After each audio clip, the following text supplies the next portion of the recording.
ये अपने सुहाग रात की बता रही हूँ। और क्या? जब पिया ने पकड़ा हाथ, हाँ। आई मिलन की रात, और क्या?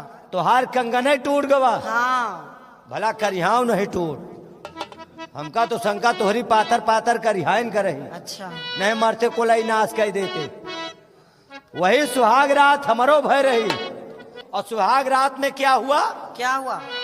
जब आई मिलन की रात, बुढ़ऊ